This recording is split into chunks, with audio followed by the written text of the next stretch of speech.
This week on RSBANDB Update, RuneScape Mobile launches. We run through launch celebrations, words from Warden and Pips, and the new user interface.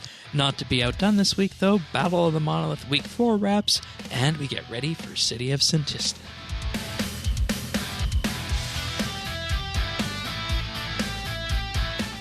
This is RSBANDB Update, episode 834, recorded Thursday, June 17th, 2021. Scotch, Cigars, and RuneScape Mobile.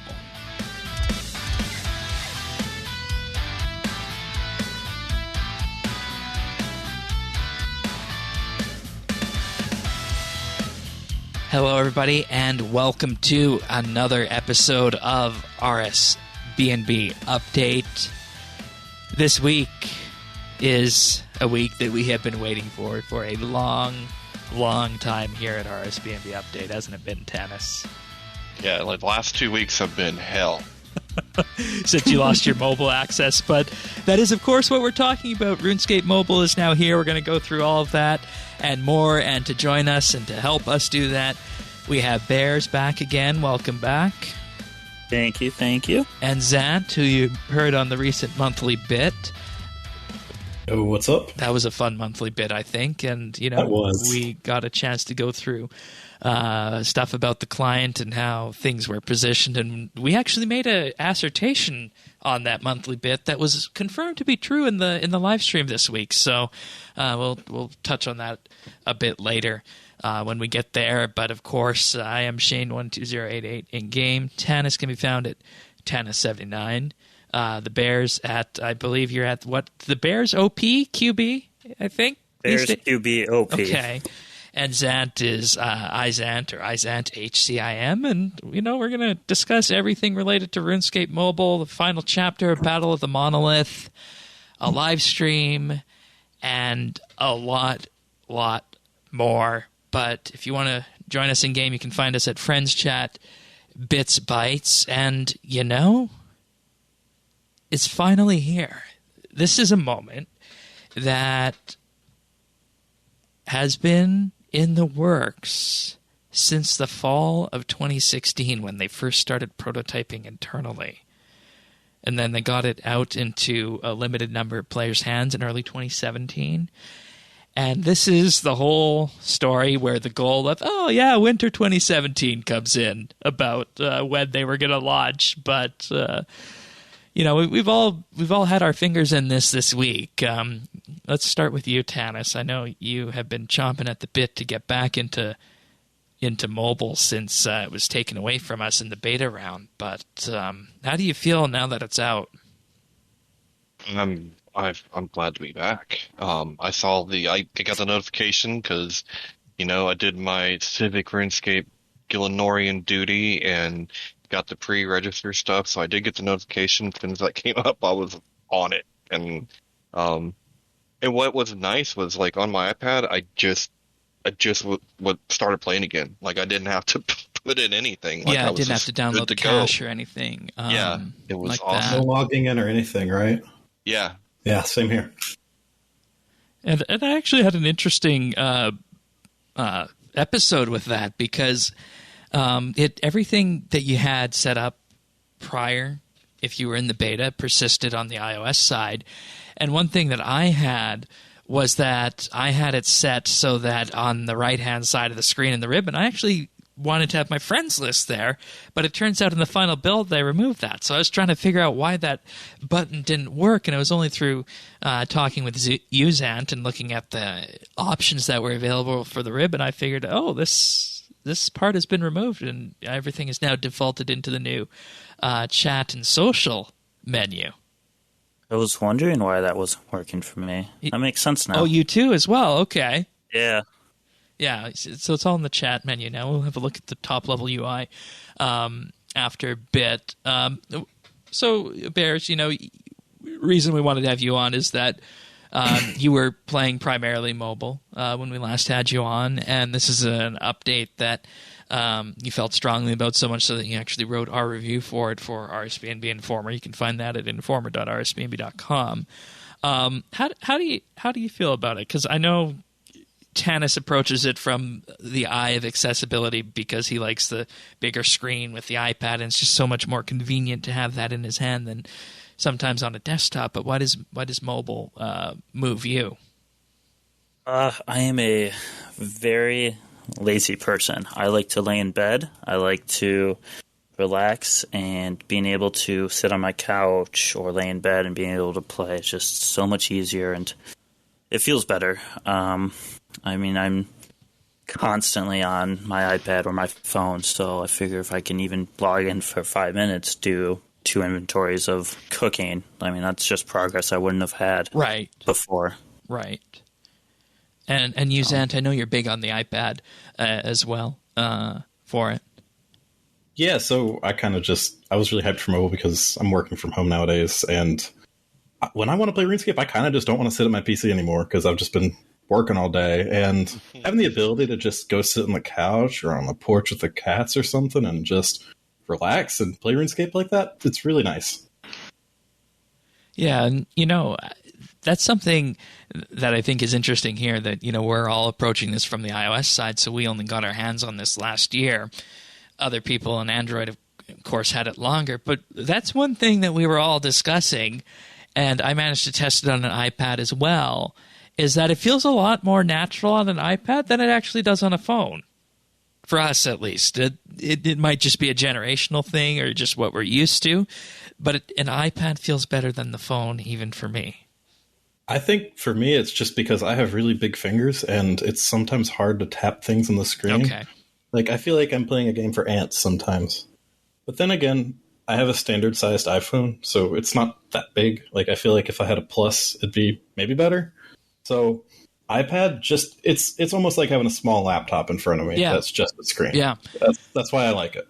Yeah, and I keep saying, and I want to find somebody who has one of these to see how well it runs. I want to figure out how well this thing runs on one of the new M1 iPad Pros that came out not too long ago. I think that would be something to see. Effectively, for anybody who doesn't know, the M1 is Apple's newest Apple Silicon chip. That is the same chip that powers the MacBook Air and the recent iMacs as well. So to have that in a tablet is definitely saying something. But we hit the pre-registration tier 5, of course. 1.8 million pre-registers and pre-orders for RuneScape Mobile. Apparently, they hit tier 5 the day before the launch was due to happen. And I know you and I were discussing, Tanis, it's like, are we actually going to hit this, or is this going to be a case where we're going to get into tier 4 and that's going to be it? That's weird, though, because I didn't see RuneScape come up as a featured item or trending or anything. Yeah, like that. we'll talk about that after, because that's going to be important, I think. 1.8 million people sounded like a lot to me. I don't know, maybe I'm just not understanding the scope of it, but that seemed like a lot more than I was expecting. Yeah, I'm not really sure where that lands in the grand scheme of other apps in the App Store. So it feels like a lot, though. Yeah, and when they were discussing this, they said that you're not going to see all these people online immediately. They expect many of them will come in through Friday and the weekend, and then that's when you'll start to see the increase in player numbers and people logging in from the mobile client.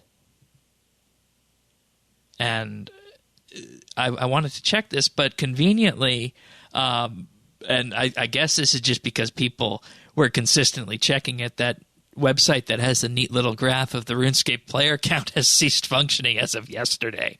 So I guess everybody's trying to get into that and see what's going on with that. But that website is currently shut down. And for those looking at the video version right now, I'm showing off the Cruxacal armor that we got and the Scales pet. Nice looking armor, and it goes nicely with, I guess, modern RuneScape, because you can see that new material stuff at work, that the cube map reflection and all that other fun stuff that has been worked on recently with the engine taking into effect on this. But that's enough of our dancing around RS Mobile for right now. I want to have a look at some of the words that were said by Mod Warden this week about the launch of this, and then we'll after that, pivot into what Mod Pips said on the live stream. And this is in Mod Warden's message that was posted to the main RuneScape website. He says, "Today is a significant moment in RuneScape's history, ushering in the next chapter of our crossplay vision and our quest to bring RuneScape to everywhere we can. We have finally arrived on mobile. We finished our pre-launch final checks, and they are all green. Deployment of RuneScape around the world has begun, marking June 17th as our official launch day for iOS and Android. Taking it all in, this is a really big deal. You can play 20 years' worth of RuneScape content on the world's largest gaming platform, and it fits all in your pocket. Play on the go, and then jump over to desktop if you like, with nearly the same experience, taking everything with you." He says it's almost unthinkable. And his favorite part is that the RuneScape community has been growing by leaps and bounds, and the expectations with the launch on Steam last year were smashed, and by reaching new audiences with mobile, a tsunami of new citizens are about to embark on the thriving world of Gielinor. What an amazing opportunity to make new friends, and I cannot wait to hear the tales of discovery and accomplishment. There's your keyword, embark again, Tanis. Another Canadian out there throwing that word out, embarking on the adventures across our frozen lands, or in this case, the lands across RuneScape. And, the 1.8 million pre-registrations were hit, and I guess we can talk about this now. I was scrolling through the App Store on launch day, and on the Canada App Store, mind you, it was showing up as the number one app for a while. It has since fallen, last I looked, to about number 6 on my App Store. I'm not sure what it would be on in the United States, but it's not on the very top level at number 1, but it's definitely in the top 10, which I think is pretty good and what they were hoping for. But you were saying that you didn't see any featured panels for it. I was expecting it to be like in the feed or the top recommendeds or something. Yeah, like maybe they're saving that for Friday, because we are recording this on Thursday, and I think if they did that on Friday, that would probably be the best time to do it. Did you guys, Zant or Bears, have a chance to look at the App Store and see what you guys saw in the American version in terms of... Yeah, I just looked now, and right now it's number 15 for free apps. Okay. So it's fallen down a little bit. Yeah, I remember seeing it at number 1 on free games for a while. And this is going to be a question that we're going to deal with later, so we're not going to bounce too much around this. But, I do want to go through some of the other things as we get there, and I'll give our honest review on it. Oh, no, here it is right here. If you scroll through the top rotator on games, it's new games. It's under new games. It's right next to Idle Miner Tycoon and National Hero Football on the top scroller section of the games panel. Oh, yeah, I see it. I just scrolled quite a bit to get to it. But so it's there. So it's there. That's more of a Tanis issue, probably. Yeah. Apparently, than but storage. Still, I mean, anytime you can occupy one of these front panes, that's a pretty big deal. And we need to underscore that this wasn't, just a team of 3 or 4 people doing this. This was a company-wide effort from the engine team all the way up to the top of the people working on the content team. So, with that, I want to look at some of what Mod Pips said. And I don't have the exact audio of what he said, but I will quote verbatim of what he said about the RuneScape mobile launch, because they did a blockbuster live stream hosted by Mod Huli this week. And throughout this episode, we're just going to jump in and out of the live stream section, because there's things that we can pull from the live stream that will work for various segments. And so we're not going to discuss the live stream linearly, just wherever it comes up and makes sense, we will. But as per Mod Pips, he feels that 2012, 2013 was really when the whole smartphone mobile era started to take off and become a big deal, in his words, that they weren't going to be going away. And he specifically highlighted, and this is the part where Tanis and Zant and Earth from our monthly bit can pat yourselves on the back. He says that the HTML5 client and the NXT technology base, with that, there is an idea in the side of everyone's minds that when they started working on HTML5 and NXT, that this would ultimately be the path to take RuneScape onto more platforms like mobile. Which is exactly what we said on our monthly bit. Yep. Well, there we go. And thinking about it, sure, you could have done it on Android with Java, but now that it's using industry standard technologies, you can do it practically to any platform that they'd like to have. I know people were thinking Switch, perhaps. I don't know how I'd personally feel about that, because then you'd have to adapt it to work with the controller. Or are there games that work on the Switch with only touch? I don't have one, so I don't know. Yeah, I don't know. Zan? I mean, I think... Good. Sorry, it's fine. Oh. And the whole key point of this, in addition to this NXT and HTML5 technology base, is that this is quintessential RuneScape. And Pips highlighted on this and seized on this because he says this goes back to the core reason that RuneScape was built at the beginning of Jagex's existence. And what they want to accomplish with mobile is having the spirit of allowing as many people as possible be able to play.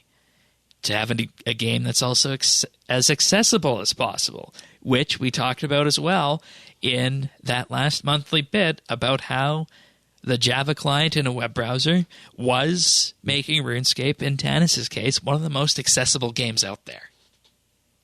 Yep. And when you combine that with app stores, it makes the RuneScape as widely available as possible in the current era.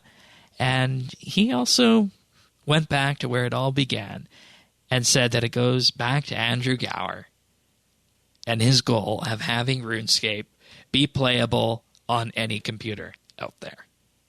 And that's the story of RuneScape, and that's why it makes so much sense on a phone. Because, you know, we're looking at devices now that came out in 2015-16. That's what I tested on the iPad case. I know people who have got it able to run on an iPhone 7.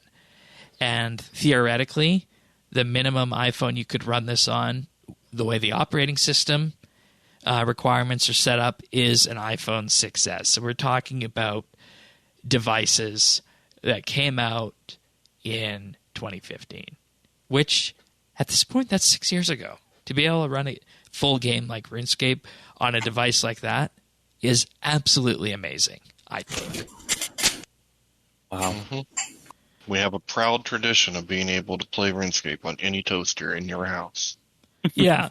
And the only other game I can think of that has that level of backwards compatibility in terms of being able to run it on simple hardware, going down to even the simplest of dual-core computers, is World of Tanks, because that game is based in Russia. And we're going into monthly bit territory here, but I remember people, when I started out in 2004, are still playing it on computers with Windows 98. Wow. So that's what we're looking at for this, and that's why RuneScape Mobile makes so much sense in this day and age. Now, I think we got to go through a bit of the history in terms of how we got to where we are, because I actually posted a fun little video earlier in the week in the Discord and on Twitter. I don't know if you guys saw it, but I went back to the first mobile RuneScape play coverage that we had, and it was a RuneScape pre-alpha running on what looks like a Samsung device, and all it's got is a little ribbon on the side and an ultra-tiny inventory. That's the current, effectively the current UI that you have on the desktop. They just ported everything over, and this is what they called their pre-alpha, and this is what they teased everyone with way back when. And this was 2017. And the original players, yeah, that's when players got their first hands on. But players were supposed to get it in beta in winter 2017 with a launch in Q1 of 2018, the exact month being February. That's become quite the meme, hasn't it? And, you know, they admitted that, yeah, this turned out to be way more than we thought it would, and it had to be done right. So other milestones were August 2018 for Android Early Access, October 2019 for Android Open Beta, May 2020 for the iOS Closed Beta, and March of 2021 before the launch today for the mobile tutorial, Dave and Dale, that we talked about at the end of February. So that's the history of RuneScape Mobile. With that, you know, the question was asked, what about the mobile team going forward? Where do they fit in with this? And the mobile team's objective going forward, and you're going to like this, Tanis, their job is going to be to grow RuneScape and getting the game everywhere that it makes sense. So to me, that sounds like Switch, honestly, in terms of the next major client port that will be needed if they do that, because moving it to something like Epic would be relatively easy because they already did that on Steam, so it would be similar to that. Actually, I think the Switch thing is making so much more sense now that there are rumors of an upgraded Switch model coming out. Okay. There have been leaks from some pretty credible sources that it's a real thing. But can you do Switch games without using the controllers and touch? Yeah, it has a touchscreen. Okay. So I didn't know that either. So there's no requirement that it has to be controllers have to. There are touchscreen only games. Okay. I have a rhythm game that you play just touchscreen. Then Okay. that's definitely. Then they got to be there then. And it's multi-touch and everything you'd expect. So I mean, if you get in on the Nintendo market, you get the younger players. Exactly. And, keep them forever. Yeah, that'd be big. That next but thing. actually, Go ahead. Yeah, I think the big thing on Switch is I struggle to see RuneScape running at 720p on that little screen. Right. But the rumor is that the new model is going to have a 1080p on the actual unit. You know, that's actually the main reason I never bought a Switch, was because of that 720p screen. I'm going to be honest with you. First 2 years I had it, I didn't play it in handheld once. I played it on my TV because that's what it's a Nintendo console for me. Yeah. Yep. It's the Nintendo console. Yeah. So basically all RuneScape needs after they get on the Switch is they basically need a Battle Royale mode and a TikTok. Didn't Mad Warden joke about putting it on the fridge, too? All the smart fridges? Yeah. There we go. You probably could do that, in the kitchen, AFK something. Fine. It'll be fun. Oh. I wonder if that would even be possible. Like, could those things run it's it? possible. Oh, it's possible. I don't know, like, what kind of hardware they got in those? I don't know, but wait till there's a smart toaster and we actually can get on the damn thing. It's gonna happen. It's gonna happen. Like, even if it's not widely adopted, someone's gonna make it. Yeah. The mobile team will also be focused on making more RuneScape players, modernizing the game, and making a more intuitive experience on any platform. Yes, please. Mm-hmm. And by modernizing the game, this also includes modernizing areas of the game graphically and broadening the appeal of the game. Double yes, please. Yeah, right. And we've been saying for so long that there needs to be a dedicated team that is focused around, just improving the game, fixing the leaky windows, fixing the paint here and there, and growing the subscriber base, right? Because we have such a loyal base as it is. They're fine. You got to grow them somehow.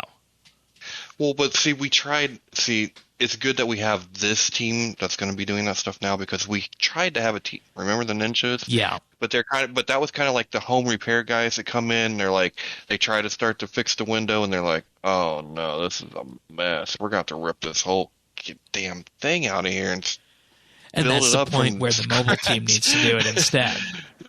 Right. There you go. Yeah. And we are already seeing the benefits of this. Because just for comparison's sake, last year at this time, I was seriously considering a move away from the Mac OS platform because the RuneScape client was so unstable. And for the money involved, you can get hardware these days that runs Windows, that does the video editing stuff and the podcast production stuff at the same rate of speed for much less. But the macOS platform made the podcast so easy to do that it's just good to be able to have RuneScape on it. And over the last year, the RuneScape client has improved dramatically here, and I think that's partially as a result of mobile as well. And I'm very pleased about that. So do you still think the iOS app running on a Mac is still better than just RuneScape running on a Mac? I would need to see how RuneScape runs on an Apple Silicon Mac with the native client before making that assertion, because I haven't been able to test that yet or see any reliable benchmarks on that. That'd be hilarious. But, in theory, if you take a modern Apple Silicon MacBook Air or MacBook Pro and you compare its performance to the modern iPad Pro, or even an iPad Pro or an iPad Air from yesterday's generation like you have, it should run better than that. So there we are. But in any case, the modernization of the game client and just improving the way the game runs has been something that has been needed for so long. And I'm glad we finally hit that stride, I think, with mobile. Granted, of course, there's still some issues around the edges, like the odd client crash that people have when they're bossing, though I've never personally experienced that. Sometimes the servers locking up. But once again, those are holistic things that just need to be looked at as a whole of service approach rather than just one client side. And if you have more eyes coming in and more people on this is something that makes sense to address, I think. And hopefully we'll get to that point where those kind of nitpicks that people have can disappear. So, yeah, I'm really excited for this. And I do hope that they really hammer in with this and do some good stuff. And I swear they just need some people going in, or just a team updating assets, because I feel like the general idea right now is to get the graphics to where they need to be. We need to basically remake the whole map. Yeah. But look at all the trees we have that are out of date. Look at all the assets all around the world that are out of date. We have newer assets that are in the game. Send someone in, replace all those things, update them, get the trees in Ardoin up to date. Stuff like that. There's just so much backlogged stuff in RuneScape that could be up to date with all the newer assets and resources that we have now. We look at the Dave and Dale area where they did the tutorial. You look at even the area around Burthorpe for the Yak Track, and that's a very graphically stunning area to see as it is right now in terms of things that have been done. And you look at areas that definitely need to be done. I think the big three are Ardoin, Karamja, and the Yanil area, because everywhere else has been, had a relative pass somewhat recently and is passable, but those ones really stand out. So I'm hopeful, and I think that mobile being the kick in the pants to get that done is perfect. So yeah, I think we just have a lot to be thankful for with mobile, not even just the fact that we can play on our phones. Mm-hmm. Yeah. And I do want to have a look at the top-level UI before we move on and talk about other things, because we did get a top-level UI update with mobile that we didn't get to see in the beta client. And, this one actually feels a lot better than what we had before. And I was a little bit wary when I was seeing what was on offer when they were talking about it in the most recent live stream.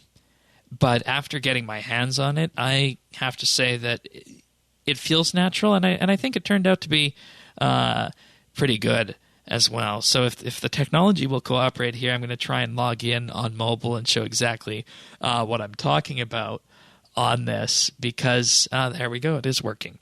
So when you log in, of course, we have the modern updated lobby that, much to the chagrin of players, they thought that bringing aspects of this over to desktop would be kind of iffy, but I think it works out quite well. But looking at the new UI, you guys have any nitpicks about the UI or any favorite parts of the new mobile UI that we got in launch here? I really appreciate that they changed the chat system. I absolutely hated that friends mode thing. That was horrible. Yeah. If anybody doesn't know, there was in the beta, there was a little button in the chat. You can click it, and it changed your icons on your ribbon to have like your friends list and stuff. It's like the only way you could get to them, and it was a really hard icon to tap too. But yeah, I really appreciate the new chat. I think that's working pretty well. I think there's kind of just a lot going on there, but it's a good step forward because I think chat was one of the biggest issues for me on mobile. I basically just don't use it. Yeah, so, if you want to chat now, you effectively just press the speech bubble at the top and you're able to choose what channel it will go in, and then you can have a chat text box that approaches at the top of the screen, and that's the part that doesn't feel natural to me, just having that text box there. It feels kind of out of place, but I mean, I guess it's a compromise in terms of seeing what is indeed possible. I actually had an idea about how they could maybe remedy that. All right. I think what they should do is, like, when you're typing, use that screen real estate up there, just pop the chat box up there while you're typing. And then when you're done typing, put it back. And with this, it would allow them to also make the chat scroll up again. Because right. I think that's one of my nitpicks too. I really don't like that. Yeah. I really don't like the chat scrolling from top to bottom. I understand what they're trying to do with it because the chat box is at the top when you're typing, and there's the whole UI element kind of starts from there. But it's going back and forth between that and desktop. It messes with me. Right. Yep, I was the same way. Yeah. We also have buttons. I was reading Clan Chat today, and it's just I couldn't keep up with it. I think that was my first comment when I logged into mobile. I was like, ooh, chat is backwards. I don't like this. And maybe it's just a matter of us getting used to that. Yeah, and see, Yeah. like I can see the logic to it because your thumbs are going to be in the bottom, so you don't want to really use the bottom for much critical information. And they tried that with the mini-map, but that was something that they couldn't relent on in that case. So it feels like it was a compromise. Okay, we'll put the mini-map back, but chat is going to be this way. And I think the best thing that comes from this is that you're actually able to relatively easily now get into not only the chats themselves, but you're also able to get into things like the friends list, the clan list, and so on and so forth with that. I think that's the thing I like about it the most. It was just such a pain doing that before. That's why I never talk to people on mobile. Yeah, and not to mention being able to, actually interact with the button to press that and make the chat happen. We also, of course, have new icons on the right-hand side that are a different style, yet again, than what we have on the desktop. I think the new icons that we have on mobile are wonderful, and perhaps it's time to consider updating the icons on the desktop to be the same as that, because it should be the same experience whatever client you're on. Yeah. Yes. Kind of going off the right-hand side, we mentioned the mini-map got moved to the top right corner, and I like that, but when you minimize the mini-map, in the beta, the inventory used to go to fill up the whole right-hand side, and it does not do that anymore, and I don't know how I feel about that. So, does it still snap to the top? Or does it just stay in its spot? It stays where it stays in its spot. Okay. So, like, That's the top strange. right corner is just empty. Because my complaint from the beta was that when you closed the map, there was still space on the window you had open below that was just empty. It was just taking up screen real estate for no reason. So it seems like they kind of fixed that, but in the other direction. Yeah, I mean, it's something small. Yeah, it's really small. Yeah. But That's really my only complaint. Yeah, and I think the fun thing will be to get somebody who is, a primary mobile player and get them to play from start to finish on this and see how the UI works for them. And that'll be the question of whether or not this is a successful UI, not what, us desktop converts feel. Yeah, Well, that'd be very interesting to hear. What's up? I want to know specifically, what would you think about RuneScape trying to do a portrait mode UI where it's not, landscape, obviously. I think that would be interesting, but I don't think you'd have enough space. I'd be interested to see how that would work, because I think that's one of the things that bugs me about using my phone the most. I just hate holding it sideways. It feels awkward. Right. And especially the typing. I think that's the main thing for me is the typing. Like, I like the portrait keyboard. Yeah. I think most people do. And it's pretty hard to type on a plus-sized phone with the keyboard. Yeah. That. So. Yeah, I mean, I wouldn't be able to use my phone like that. I don't think there'd be enough room. But when I'm on my phone, I don't usually send messages. I only do it on my iPad when I can pull out my keyboard that I have attached to it. And that helps a lot for sending messages.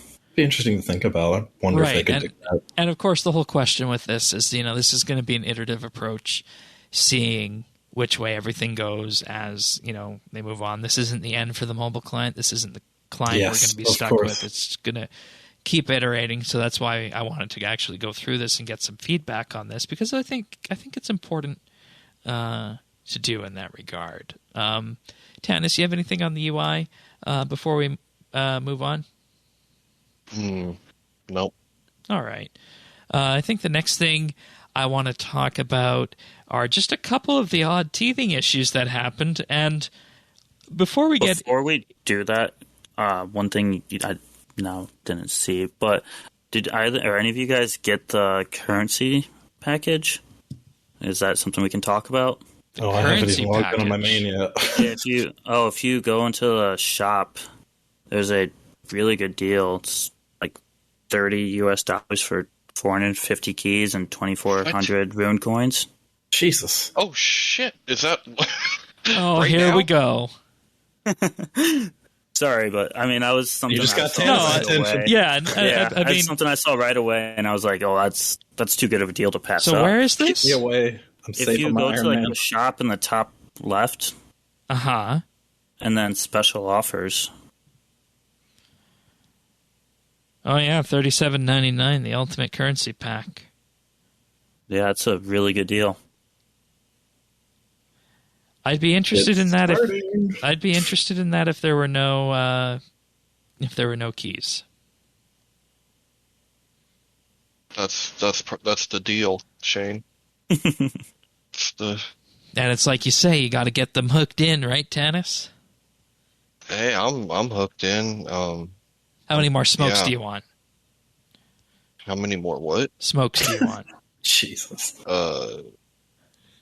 None. I don't smoke anymore. Okay. I was just equating MTX to smoking. Oh, I got you. I will admit, on those rare occasions when we get a good promotion and I spend oddments on keys and I do like 20 chests, it makes me feel dirty. Well, but every once in a while, I like to enjoy a glass of Scotch and a fine cigar. So, It's a good old treasure hunter. It's a good old treasure hunter. Oh, that's too funny. Yeah. Simple pleasures. Is Shane the one with the cigar? I know, right? Shane, you want to tell us something? Oh, no, I don't. He is in the land of the frozen free north. Hello, Clip Show.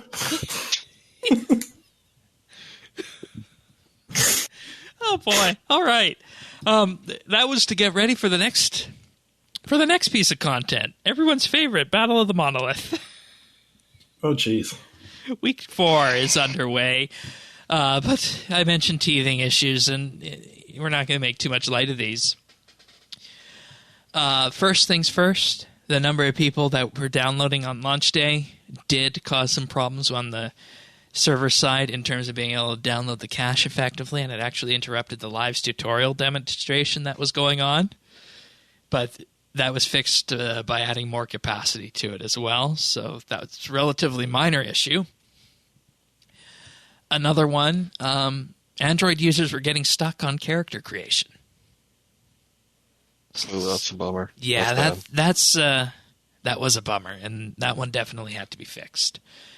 So that was fixed with a hotfix, thankfully. They didn't need to reboot the servers or issue a new client update for that, so that was good. And then, one that was as a result of their own success, people were having trouble logging in with Google. So much so that they had to contact the people at Google to bring on more capacity for Google account logins. So if you were trying to log in with Google on launch day, there's a chance you might not have been able to. And these issues have been mitigated as of recording time, and everything seems to be running smoothly. I have had no issues accessing it, but overall, these kind of wrinkles are going to happen on launch day, but I don't think that they were too big in terms of making the game inaccessible or making it so that people would have a poor play experience.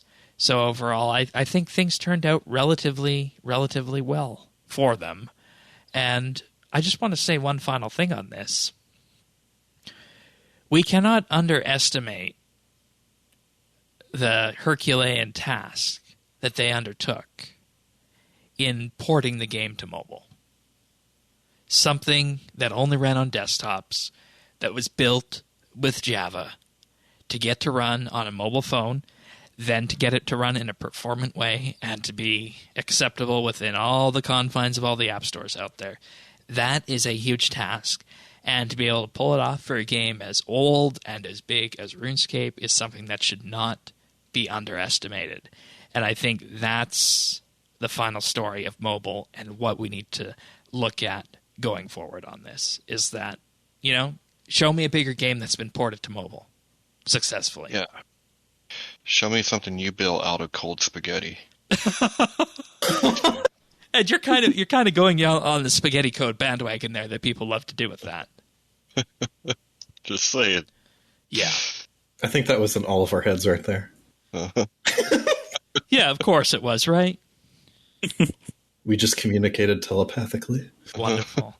But overall, I feel like it's something that existing players will enjoy. And when it comes down to what new players are going to say about this, we're going to have to wait and see on this. I think currently on the iOS App Store, its current rating is something like 3.6. You remember what I predicted the rating for RuneScape would be when this thing was coming out? And the state it was in? I don't remember. I said 3 out of 5. Oh. Oh, and lo and behold, here we are. It's currently 3.2 on the Canada iOS store. It's passing. Yeah. That's a passing score. That's true. So it looks like my prediction was right on that. I just think this was just a monumental task. There were going to be issues with launch regardless. Yeah. Yeah. And there are minor issues that are going to get rolled out, and everything's going to be fine with that. So it turned out pretty well in the end, I think. At the end of the day, I think we're in just a really good spot with how the launch went right now. And I just can't wait to see what happens with the next few updates to the client. Yeah.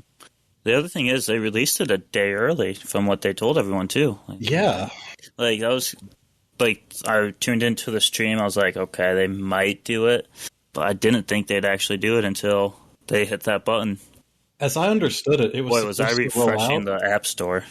I think it was supposed to roll out over 24 hours in separate regions, but it kind of seemed to just all dump at once. So I think that's why it ended up being a little early. Yeah, no complaints about that, though. No. Yeah. And unfortunately, I think that's what caused a lot of the congestion issues, too. Because everyone was getting on at once. Yep. Yeah, and, in other territories, I think they went first with, of course, the UK and North America on that. But we'll start to see if the places that people are logging in from changes in the coming days. But overall, I pointed and I posted that video of the pre-alpha because at that time we didn't know if it was actually going to happen. But lo and behold, here we are 4 years later, almost 5 years later, and we have a product that has been delivered, and it's something that needed to be done. And I think it's going to be successful, but we'll just have to wait and see on what the actual final numbers are as we close out this first chapter of RuneScape Mobile. Mm-hmm. All right, Battle of the Monolith, week 4. Oh. Tanis, Yeah. give me the news. It's about the same. I thought this week, going into it, I'm like, oh, okay, this should be a lot better. Plus, I've been kicking Chikar ass since I started this game, so, I'm ready to roll, and still rolling. I had a really hard time finding everybody this time around. I had a hard time figuring out just which players we still had. Right. And it was just, this was another one of those, it's just, it's that field of view issue every time, every time. I can't, even though I could track them down, to where the origin points were, I just couldn't seem to, stop. I just couldn't seem to win for whatever reason. And we were back to 4 this week because the Takar with this have decided to switch sides again and start attacking us. And as soon as you start this week's event, you start with Char and Next claiming that we were victorious and saying that we had recaptured the Monolith and we were successful in our fight, and this is for Zaros, and everything that was supposed to be happening with this was right on path. But then Char disappears into the Monolith, and as a result, Char is gone, just like Zaros was gone, and we're still unclear on his whereabouts. So at this point, we're gonna have a listen to this week's cutscene. The priest, my friend, his heart filled with shame and confusion, stood before the doom his efforts had wrought. He grappled with the gateway, forcing it closed as it sought to consume him. The monolith snapped shut, but the backlash had nowhere else to go. Pain cut through him as the corrupting energies tore into his body. Silence enveloped him. But there would be no peace for the most faithful. The desolate scream of the new god filled the air. In the aftermath of the devastation, the Tok'ha looked at what the witless surface dwellers had done to their world.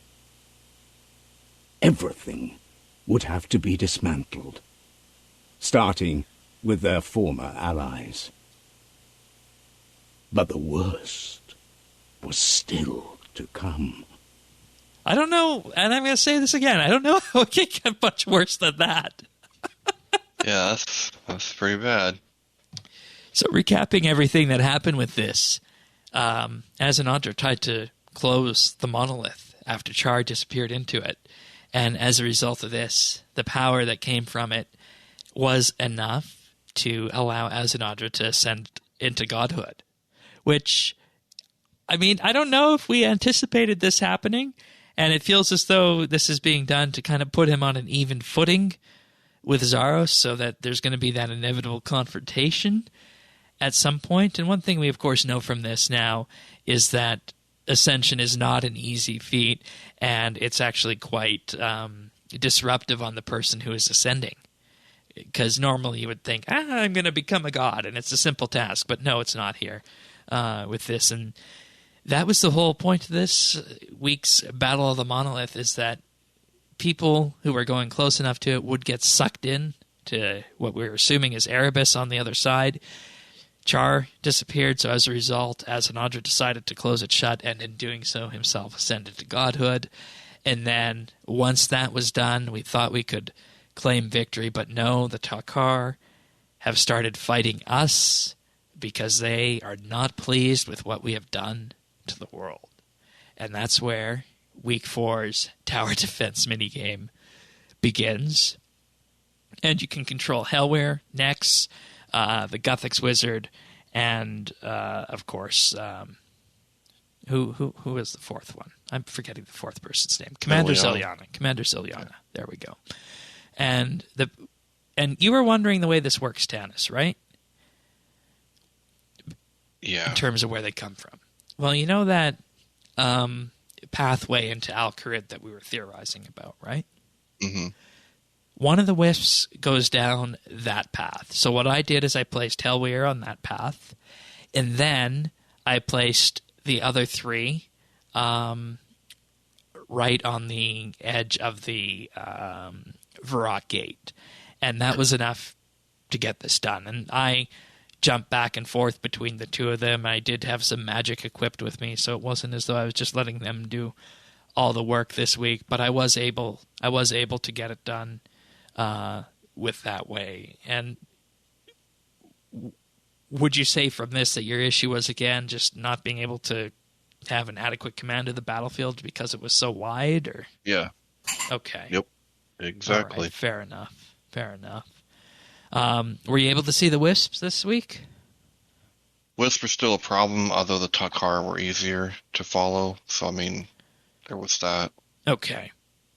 They were easier to see than the, kind of see-through Abbey demons. So. Yeah. And I got it done on the first run. And from the looks of it here on the video, I actually just put Hellweir on the southern path, and I put everybody else up north. So it was 1 and 3, and that was enough for that. And I think we need to have this discussion now at this point. And maybe we can do that in the question segment a little bit more detailed in terms of splitting the content up. But did you feel, in terms of, seeing the 4th chapter of the mini quest and the fact that, everybody's going to be required to do this for Azanadra's quest, do you think this is a good way of doing content in terms of mini quest? Or should they have perhaps done something else? So for me, it's really hard to divorce the way that this was done from the tower defense style game, and I really don't know if it would have worked better in another, with different actions in between. I think there's a place for that kind of content in this game. In fact, I think people's probably been wanting it since the removal of mobilizing armies and other little games like that. So I mean, but that being said, I feel like it would have made a bigger impact altogether, but there was enough lore given what we were doing in between time, I think, to make this particular thing work that way. First couple of weeks I was unsure on the lore aspect. I've since come around to believe that they were able to deliver on the lore side of this.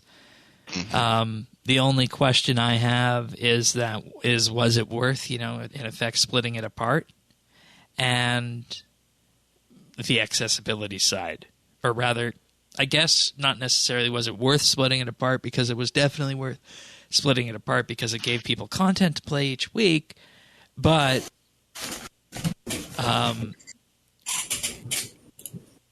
is it worth splitting it apart to tell this kind of story, or should it have been a one-shot?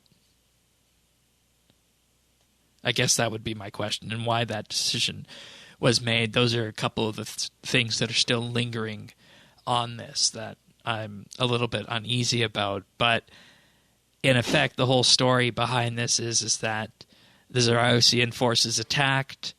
We tried to fight them back, We needed some new allies.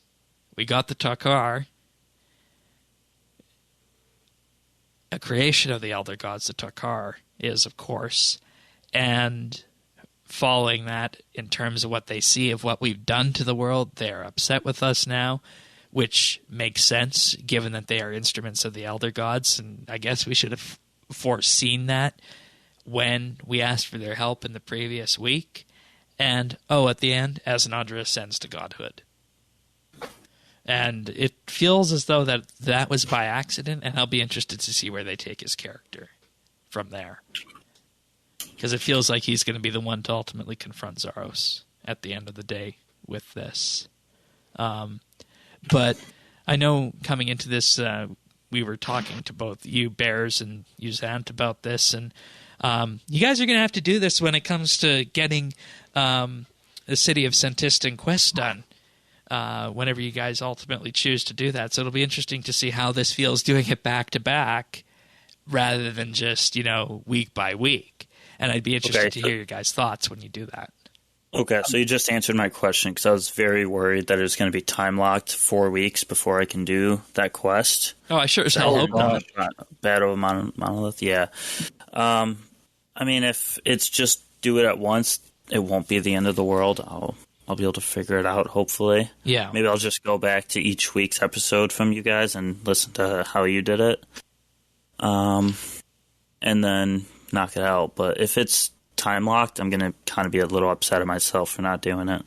Yeah, and see, the only week that can't be done by cheesing the start point is this week, because the start point at the previous 3 weeks was directly at the foot of the monolith. Okay. So you could effectively just put everyone there and be done with it, with that. But of course, you need to know where everything is going to go with that, and if you don't have the field of view, you can't do that.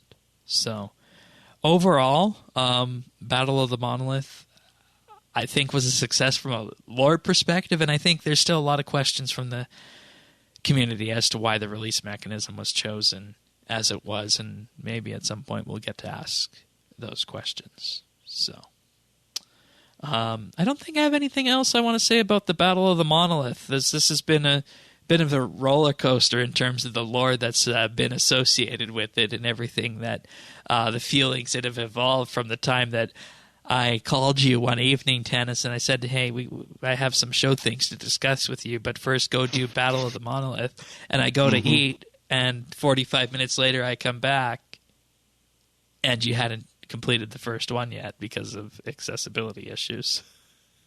Yep. And from the sounds of it, it's been that way. Story. It's been that way each and every week. Yep. That must be so frustrating. It is. I thought maybe this way when I got the text saying, "Hey, it's reversed," I thought, "Oh, maybe I caught a break." And then when I saw the cutscene, I'm like, "Oh, I caught a real break. Like, I'll just go I'll go suit up. I'll take these guys down, no problem." And it hasn't worked out that way, but keep trying. It's got to be done if I want to keep going down the storyline. So yeah. I'll do it. That next chapter of the storyline is, of course, the City of Senntisten, a new quest that is coming on Monday, believe it or not, right on the heels of Battle of the Monolith. And we do have a trailer for this one that has some really impressive sound and video work. So we're just going to let that run right now. Then we're going to talk about what's on tap for that. This new power I wield is no virtue. Ascension has a weight of its own. The fog of war fast encroaches. Patient shadows wait for their victims. They're almost here. These four walls, our last bastion of defense. A city fortified, protected, and strong. Our light diminishes. It's just us now.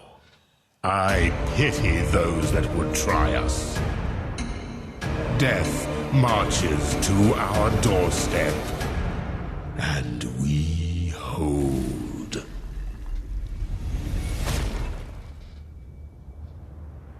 RuneScape Elder God Wars, City of Senntisten, June 21st.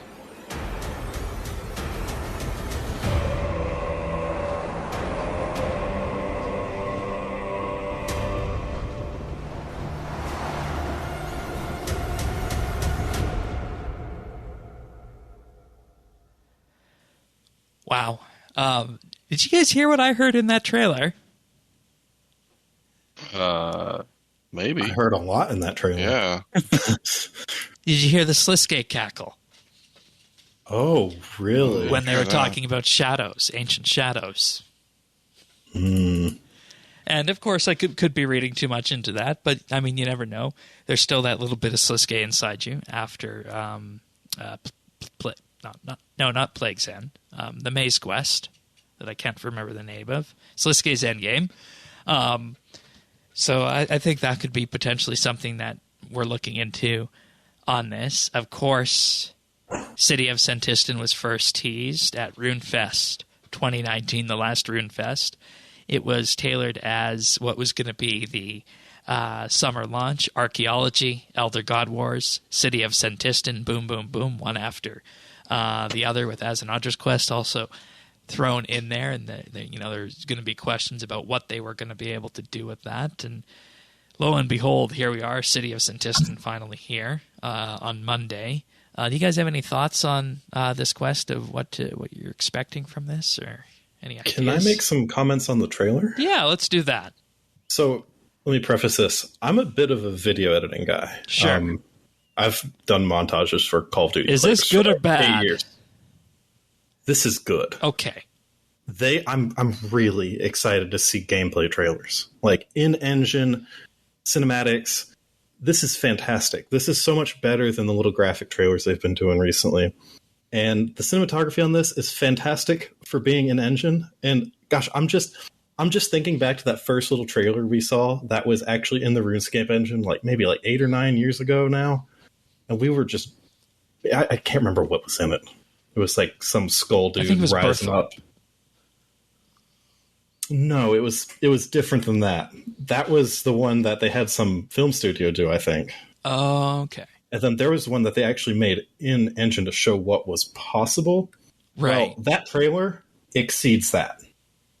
And the fact that we've hit that point, to me, is just putting this into perspective how far RuneScape has come. Because I remember back in, I don't know. So you think this is all in engine then? Oh, that's definitely in engine. Okay. What about the part where the candle blows out? You think that's engine? Oh yeah. Okay. I don't think these are rendered. I think this is real time in the RuneScape engine. And that is actually something that I think players value in a trailer. I think they like being able to see what the game looks like instead of whatever graphics the company can make for the game, you know? Uh-huh. So I just got to say, to the Jags video team, 11 out of 10 job on this trailer. I'm really proud of this. And dude, I showed it to my Call of Duty, my editing friends. I was like, dude, look at this. They made a RuneScape trailer. It's so cool. What about at 29 seconds in? Do you think that sequence there from from about 26 to 30 seconds in, do you think that's in engine? Because that part's probably the only bit that really raised my eyebrows of what could or could not be engine. What was the timestamp again? 26 to 30 seconds. 26. No, I think that's an engine. Yes. All right. And I'm telling you, it's the materials. It's the materials. They just look good. And that's probably why we're getting that point where this is starting to look like renders because we're using PBR materials. Yeah, and another one of those sequences is 42 to 45. 42 to 45? Yeah. Yeah, that's probably just a location in the game that we're going to be able to walk around in.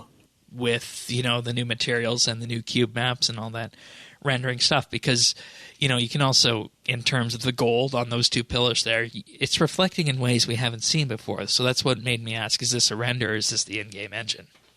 And also, I just have to say, from what I'm seeing from this environment so far, I'm probably going to have a lot to say on the environment for this, but it just looks so cohesive. It looks like they put a lot of thought into this. And one of the things that RuneScape has become famous for me is I've been able to identify several holes in the graphics where you can clearly see that it's fake. It's a game. And I don't see anything in this. It looks seamless. It looks good. Yeah, it's really wonderful. Really wonderful. I can't wait to see this in game. I can't wait. And in many ways, in terms of the Q&A that was done this week, this is seen by Sponge and Rolling, the 2 developers on this, that this quest in the city has been alluded to going back so far long as Desert Treasure, and with Senntisten being the seat of power for the Zerosian Empire, we've already seen the Temple of Senntisten, of course, when we got curses in the empty throne room. So this is the next logical step from this, and they wanted to stay in tune and be as impactful as his Desert Treasure was back in the day, and they hope that quest will hit that, or this quest will hit that level. So this is being held up to Desert Treasure, which is, one of the top 5 for RuneScape quests, honestly. So that means I'm going to have to do Hazandra's quest, too. Huh? Oh, you haven't done that yet? No. Oh, you should. I really liked that quest. Get to it. Make it a weekend task if you have the time. I was going to set by the pool, Shane. Oh, Good thing you got mobile now. Yeah. Hey. iPad. Okay. I'm so excited for this to come out. I'm just to walk around this city. That's what I'm excited about. Yeah, it's going to be a big one. And we also got some rewards, so plug your ears for the next 30 seconds if you don't want to hear about what some of the rewards are going to be. We're going to be getting 4 new ancient magic spells. They're not just going to be Mark II versions of the spells we have in-game. They're going to be unique and new things that haven't been done before. We got some details on 2 of the 4 of them. 1 will transform a magic ability that everyone uses, and 1 partially reduces the adrenaline required for another ability that people use, and they're not talking about what the other 2 are going to be. Well, so what ability is it going to be?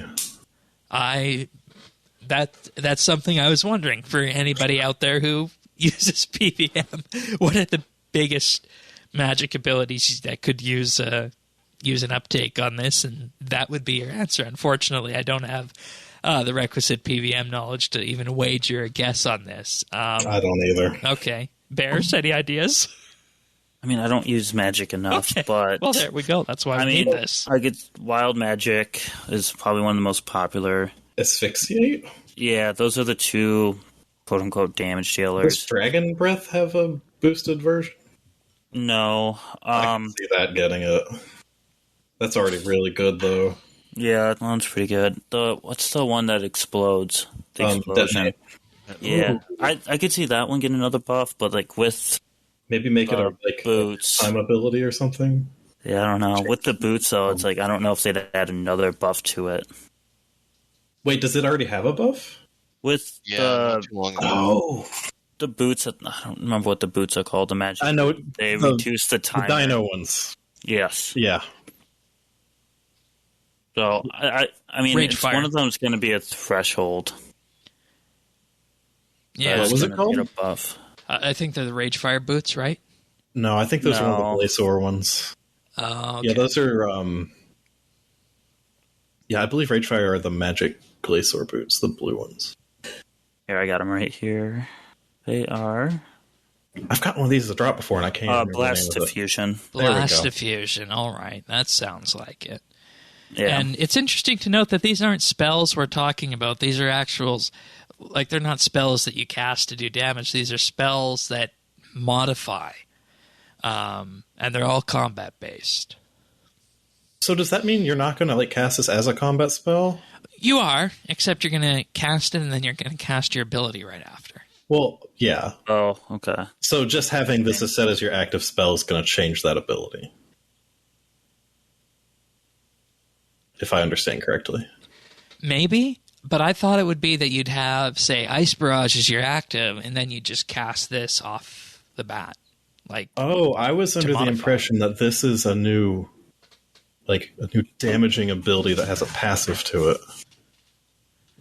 It could It'd almost be like the Greater, Barge, Greater, all of those greater ones that just updates the ability.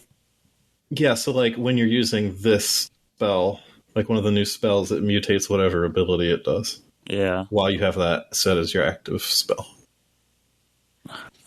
And there's going to be so many people who are PVMers and just interested in combat space barring through this quest. I hope there's a good quest puzzle that will get them caught up. Yes, please. People who are space barring. Please, no.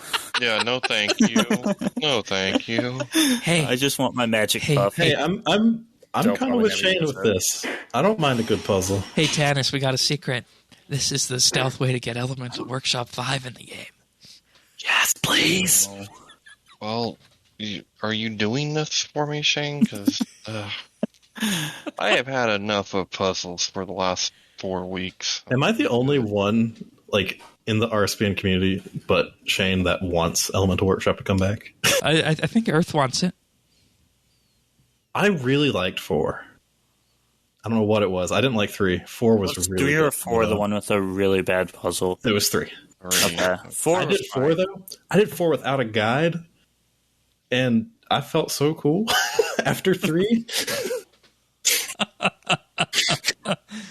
Well, as much as we'd like to talk about Elemental Workshop, the requirements for City of Senntisten will be 75 Magic, 74 Slayer, 75 Slayer, 74 Magic, and 74 Archaeology. Got one of those mixed up. And, of course, As an Eldritch Quest and Battle of the Monolith. Launches this Monday.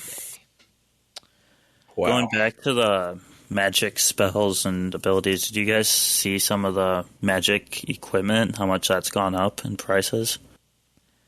I haven't really been paying attention, but that's interesting. Daphis Liski went up about 200 mil. Wow, okay. That's a lot. Yeah. A couple other things skyrocketed. That's unfortunate. I need to buy magic gear. And watch it crash the day after. Well, that happened with Raksha. And that will be when I buy my gear.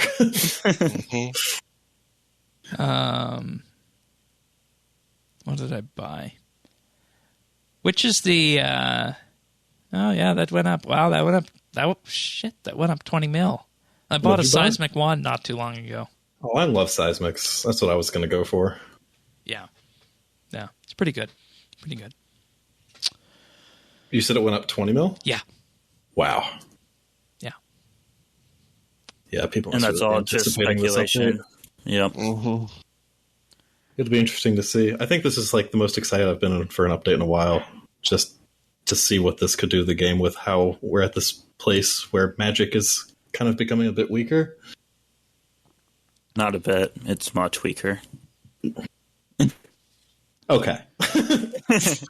Yeah, no, from the sounds of actually it, the most excited I've ever been for a quest. So from the sounds of it, it. magic is the one that shall not be named when it comes to PVM styles to be using, and this update is sorely needed in the eyes of many. So we'll see how that delivers next week on the rewards. But you're probably wondering, gee, what else? What's the actual update this week? That's the familiar Ninja Strike 22, Familiar Intelligence, they call it. And there is a boatload of changes to familiars this week. Familiars return faster to players when stuck against terrain. Familiars that previously only fought in self-defense, such as bunyips, unicorn, stallions, and more, can now be ordered to attack. They still won't by default. There's a new combat mode summoning setting that will set your familiar to always attack your current target, attack only in self-defense, or never attack unless specifically commanded to. I think this is what we've wanted ever since the beginning of the summoning skill came out. Mm-hmm. Yeah. Because everybody always imagined that the whole idea behind summoning as a combat skill was that you get these wonderful familiars. That wonderful familiar today in this day and age is the Ripper Demon, and it would, aid you in your fighting to a good degree. And having mode settings to them would be the very minimum on that, and that is something that people have wanted. This button is right here on the main screen. It looks like a claw attacking. It's one of the main buttons, and they completely also changed the way this UI looks as well. And it's something that was needed. And, when you talk about things that might be in a summoning rework, this is one of them. So now I think the only thing they really need to tackle is the training aspect of summoning, but that's a topic for another show. The duration of all familiars has also been standardized in increments of 16 minutes, so 16, 32, 48, 64, and so on. Outliers have been rebalanced and had their duration increased or decreased where appropriate. Dungeoneering and Steel and Cremation familiars will all last for 64 minutes and 32 minutes, respectively. And this is the biggest one of the week, I think. The Anachronia Summoning Totem will now increase all familiar durations by 16 minutes instead of 10%. So for that yak, that was 6.4 minutes before. Now you get a flat extra 16 minutes on your yak if you're using this one. Wow. Yeah, that's good. This is a big one. So does that even apply to, lower level familiars that have small timers? Yeah. Wow. Well, okay. Any familiar is going to be minimum 16 now, right? Yeah. If it's So if it was 16, it's going to become 32. So in theory, your basic Spirit Wolf could have a 32-minute timer on it if you wanted it. Oh, okay. That's cool. So it's basically just bumping it up a tier. Yeah, exactly. All right. All familiars except Spirit Pack and Prayer Pigs may now store their respective scrolls. Oh. Remember when you used to need a helmet for that? Mm-hmm. That should have been in the summoning skills since the very beginning.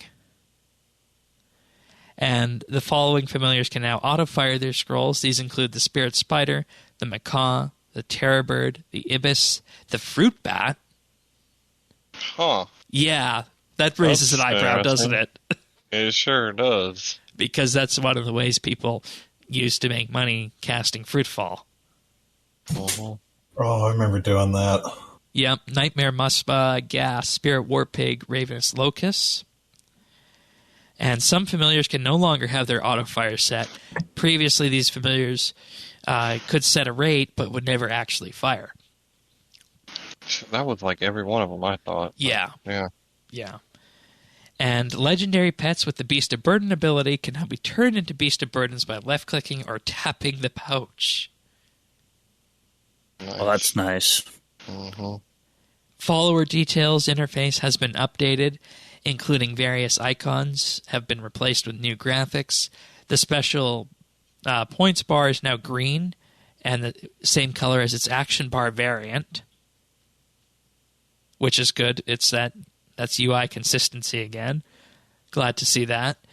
Added a button to set the special attack auto-fire rate and remove the right-click option to do the same thing on the special points bar. Yes. And I remember actually talking about this on one of the mobile segments before, as I was saying, how is somebody going to, long press on this summoning icon or no to press to do that? But now the very fact that you can access all this from the summoning interface really helps out in that regard. I actually do recall early in the mobile beta, my summoning bar got stuck on one of the wrong mode, that I didn't want it on. Right. I couldn't figure out how to do it, but apparently you had to long press the bar. Yep. Yes. Yep. Yes. That's what I'm remembering. It wasn't the icon, it's the bar. And how are you going to know that? You just don't. Right. And that's the general rule of mobile, is that you shouldn't rely on people needing to long press things in order to discover your UI. I think this UI is definitely a step forward. It really is, and it helps the skill too. Makes the skill feel so much better. I'm a bit iffy about like the placement of certain things in it, but I mean, I can nitpick that all day. Yeah. It's functional. It's functioning a lot better than it did before. There's also a button that now opens the general summoning settings in the main settings window. Allows you to get to that without jumping through all the hoops there. Added a new button to store or take scrolls with 4 different options, including Store Max, Take All, Store X, and Take X. Added a new information panel, which when expanded displays all information regarding the familiar, which could be usually found on the pouch. So that's right there. The eye up at the top shows exactly what your item or your summoning familiar is doing. The Beast of Burden that I have out right now, the Pack Yak. That's really good. And to note about that, it shows quite a bit of info. It's not just the examine info. It's essentially like the first wiki paragraph almost. Yeah. I'll read the Pack Yak one. A Beast of Burden that can carry up to 30 items. Pack Yak Scrolls Winter Storage. Takes 12 spell points. Transfers 1 item from your inventory to your bank. And my current combat mode is passive. Added hover and tooltips. Added hover and /tap tooltips to all the various interface components. That's a big one. But there's an even bigger one. If you mouse over all pouches now, it will provide more information to you. So the summoning Pack Yak pouch shows summoning level 96, 64 minutes, carries 30 items. Pack Yak Scroll Winter Storage, and transfers 1 item from your inventory to your bank. And it does the same thing as well for the scrolls as well. I got a Meerkat scroll here, 12 points, digs for coordinate, compass, or scan clues without causing a wizard to appear. Indicator for scrolls remaining in the backpack and held by the familiar has been made more prominent. Interface components will now auto-adjust when resizing the interface, and these changes also apply to the Beast of Burden inventory view, where you'll find a new collapsible panel and relevant icons. Ooh. It feels like this is an entire new summoning skill, you guys. Yeah, minus the training aspect. I didn't think I needed this when I read what was on the tin, but going through it point by point and showing some of these things off really underscores just how much of an improvement these are. Pretty big undertaking. Yeah, very much so. The last few on the UI are that on mobile, the Beast of Burden inventory now has bigger slots for better visibility. With few exceptions, despawning familiars will no longer automatically close interfaces, and follower interaction settings can now be found in the main settings menu under both combat and skilling options. Wonderful. For general QOL, I already went over the summoning pouch tooltips. Familiar scrolls have had their similar tooltip touch-up, and the scrolls are now named after their respective familiars. So, for example, Death from Above is now Ripper Demon Scroll, Death from Above. Oh my gosh. Thank you. Really nice. Oh my gosh. That is so simple, but I can't tell you how many times I've been at the GE trying to find the damn scroll. I can't remember what it's called. You just type in scroll and see if you can find it. I usually just end up going to the wiki and just figuring it out like that. The one that always got me was the Smoke Devil one. I never knew what that. Why do you use Smoke Devils? What? If they deal AoE damage, so like you use with Scavenging 4 in the Catacombs. Oh, okay. Yeah, just cool. farm components. Fair enough. And like during the kill so many monsters during Yak Track, it's really easy. It takes like 5 minutes. Neat. Dungeoneering and Stealing Creation familiars have had their scroll and pouch information updated, and various familiar buttons can now be dragged to the action bar, including Give to Beast of Burden, take from Beast of Burden, dismiss familiar, call familiar, use scroll, attack, and renew. Oh my gosh. Nice. That's a lot of really good improvements. I didn't catch that one earlier in the week, but that's incredible. Give Beast of Burden on the hotbar. Yeah, that's good. Really good. The one I'm thinking of is just putting in take from Beast of Burden, because sometimes I like to change the summoning icon in terms of what you click, but that was always so annoying because then you had to remember to set it back. But now if you just say take from Beast of Burden, that'll be right there. Yeah, I always did that and just dragged the icon to a hotbar. Yeah. But yeah, this is so much more intuitive. When a familiar despawns, any scrolls it was holding will now be sent to the backpack. If space is not available, then they will go directly to the bank. They will only be dropped if your bank is full. Now, does that include deaths? Does anyone know? Well, your familiar despawns when you die, so why not? That's really nice. That would be cool, yeah. The amount of scrolls I've lost from dying. Yeah, those Ripper scrolls and then they are just crazy. then they just be on your character instead, unless you had a full inventory. Yeah. That is nice. Also added info box messages for various erroneous actions, such as casting scrolls for a familiar when there are none available. The term summoning special points has been changed to familiar special points, and abyssal familiars now use the banknote terminology rather than certs. Certs. Yeah, that's stepping right out of RuneScape Classic there, isn't it? Wow. That's an artifact. Yep. And that's the Summoning Ninja Strike. I think this is one of the more substantive ones we've ever had, honestly. I think this is top 3 Ninja Strikes for me, probably. Probably. I think the top this 3 is a good one. are Grand Exchange, Shattered Worlds, and this. Yeah, that's a good list. Grand Exchange settings menu, this. In no particular order. Yeah.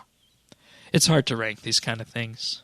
It really is, but summoning has always felt kind of clunky to me. Yep. And I haven't really even used any familiars since this came out, but I can't wait to just like maybe do some ED2 runs with a Ripper and just, I don't know, see how it behaves. Yeah, let her rip. Ha!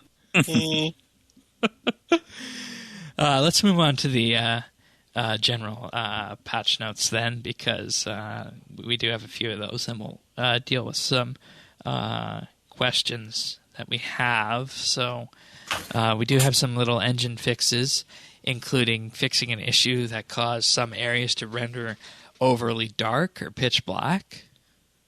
I think I saw some screenshots of that. Fixed a rare crash when placing walk markers, for anybody who does that, which you definitely want to have that fixed for new players coming in. Crashes on Snapdragon 865 devices have been fixed, as well as a number of issues with on-screen keyboard input on iOS devices, and item stack counts will now display properly on Samsung Galaxy S20, 21, and Note 20 devices. Players with Intel GPUs will no longer see black or invisible textures in compatibility mode. iOS 14 is now the minimum requirement for the iOS client. Improved point light brightness on mobile devices. Zant, are we going to see this? Actually, this is something I think I kind of noticed a few months ago. It was in Caradat. There's a few, like the little shadow anchor things. They emit a little bit of purple light. Okay. And I noticed, like, I was randomly standing next to one on mobile, and you really couldn't see it on your character much, but you can on desktop. Okay, so that's what this would be. Yeah, that was, I don't know if that's the same thing, and that was a few months back, so. All right. Improved the speed of cache validation and added contextual keyboards and autocorrection on iOS. You know, oh, that's good. Contextual keyboards is good, but I don't know about having autocorrect in RuneScape, if that's a good thing or not, the way autocorrect works for some of us. I swear by autocorrect. Oh my gosh. Yep. Me too. I type like a goblin. And then especially when you're when the phone is sideways typing. Yeah. Yeah, it's bad. Yeah, if autocorrect didn't exist, I would just be typing googly gash all over the place. All right. Last week's marketplace also got some fixes, including the option to purchase X has been re-added in the Oddment store. It was missing last week. All right. Silver members can once again upgrade their Silver Premier Club to Gold via bonds on the marketplace. You'll now be required to enter your bank PIN if accessing the marketplace through the lobby, and the marketplace now loads correctly on macOS. I was wondering why there was nothing there. And just final little fixes. Fixed a font spacing issue on some strings. Client stuttering after exiting the cutscene where Magic Stick appears has been fixed. I don't know what Magic Stick. I don't know what that is. I love out of context patch notes. Players can no longer receive unlimited beans during the Manor Farm tutorial. Tannis, you missed your chance. Oh, man. Man. Of course, if I had found it, I probably would have gotten, like, rolled back or something and be like, done, you're out of here, buddy. This could have been your chance at retribution for ruining your beans. Well, that's true. You could have gained a monopoly of the bean market. Yeah, I could have just cornered it. Mm-hmm. And a big one that you can definitely see, rework cube maps, resulting in more natural-looking cosmetics with better surface reflections. Thank you. And we saw the result of that on a live stream a couple weeks back. But you can definitely see it if you're running That's such a simple thing, but I'm so happy they went around and fixed those. Yeah, it just makes the reflection on armors and whatnot just work better. And for anybody who is not sure about what this was, basically all of our metal armors were not reflecting the correct environment before. Yeah, because there were some dark areas, I think, around Draenor that were effectively reflecting like they were in a desert.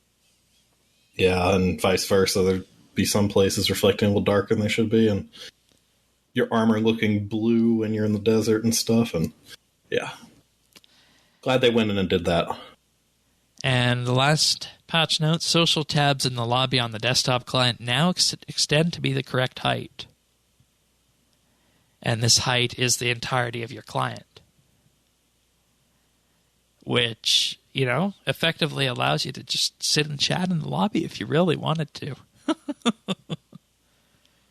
I never thought that was something that was seen as a bug, but perhaps it's just a general improvement in terms of, just making the lobby a better place to be. So. Honestly, I would sit and chat in the lobby if I could do it in a portrait keyboard. That would be a good place I would do for it. that. Going back to that discussion. But that's the patch notes for the week and the end of the RuneScape segment. We do have a couple questions before we get into our picks of the week. But before we do that, I'll just thank our Patreon supporters for this episode, because this has been an episode that we've been wanting to do for so long, covering the launch of RuneScape Mobile. And we have you guys to thank for allowing us to do so many wonderful things with this. So this week I'd like to thank Andrew C., Arvids L., Brock H., Cameron, CGB 900, Christian S., Chunk the Monk, Cook Me Blocks, Danny C., Diana, Drama Free, Dream Delayed, Duramax, Jade Gizmo, Jason, Kesky, Lucky Ducky, Nate the Great, Nora, Pernasius, Rastafa, Ren H., a new arrival, Ricky A., Samuel FL, Scott DS, Soup Finder, The Bears OP, The Naked Captain, The Lion, Tom V., and Zant. Thank you, all of you, for your support. Truly means the world to us. And in case you're wondering what all this is about, just check us out at patreon.com/RSBANDB. For as little as $1 a month, you gain access to the entire back catalog of monthly bits. You get to vote on the next monthly bit, and you get the exclusive right to attend our round tables, which is happening this Saturday inside the RSBANDB Discord. We'll be going flying just as we did 6 months ago. Fun little summer thing to do. We'll be talking about RuneScape Mobile, the upcoming City of Senntisten quest, and anything that you guys want to. If you want to be a part of that, just join Patreon at patreon.com/RSBANDB for as little as $1 a month. And we also have a VIP tier at $3 a month, where you get a special rank in Discord, mentioned on the podcast at the start of the month, and access to high-quality stereo versions of the show, like for this week's, where we had that phenomenal Senntisten backing trailer. And we also do have a $5 a month tier, where you get a shout-out each and every week and gain exclusive access to the clip show, clips that we are working up towards at the end of the year. And, you know, should we ever reach the $200 a month tier, patrons will get a special mail out. And, well, the one that Tanis is really looking forward to, if for some reason we ever reach $500 a month, Tanis and I and maybe some other people will subject our taste buds to a range of spice. And you guys will get to watch and have so much fun watching us subject ourselves to that pain. Tanis is looking forward to it. So am I. Oh, I can't wait. Have fun. Mm-hmm. You know, I was actually reading up on those kind of spices, and they say that it can be equally bad going in as it is coming out. Mm-hmm. I'm sure it's going to be fun. And you just discovered what scares me. On that note, if you want to see any of that, just visit us at patreon.com/RSBANB and sign up there. Moving on to the question, Sunset Fish asks, will mobile turn new players into long-term veterans, or will it just be a curiosity thing used by mainly veterans of the game? All mobile games I've played are ones you get on for 15 minutes a day and then forget about. If you did that with RuneScape, well, you wouldn't get very far. Oh, I don't know about that. Oh? Or are you You talking have- the Treasure Hunter gameplay? No, you've met Brew, right? Sure. Like he's the king of piddles, or that's what he calls it, piddling. I mean, daily routines. Do this for 5 minutes. Do this for 10 minutes, and I'm calling it that from now on. and over like years. I mean, the dude's maxed out. Like you'd be surprised what you can do in RuneScape with 15, 20, 30 minutes a day. You know. And here I am struggling to do my farming runs. Yeah. Just get out there and get your piddles done. All right, fair enough. I think this is the big question, isn't it, Bears? And you touched on this a bit in the article. Yeah, I mean, this is what everyone's kind of wondering. Will it only just be people who are already maxed or close to max just doing daily stuff? Or will it actually be new players? And, I mean, Jagex focused a lot on getting new players to stick around. I mean, they redid made the a new entire new player tutorial. experience.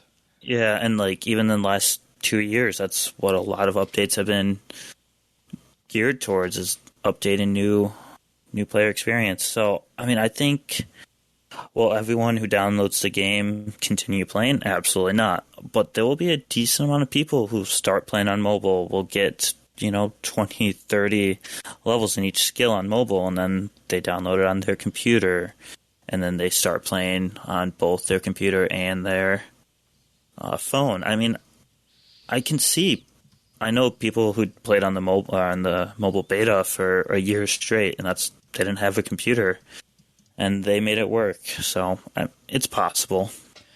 Yeah, I know at least 2 or 3 people, anecdotally, and friends of mine who have come back to the game exclusively on mobile, and have, to the point even got 200 mil skills with that. And these are people who have played in the past. And I think this is definitely going to be a boon for people who are already here. No questions asked. No questions asked on that.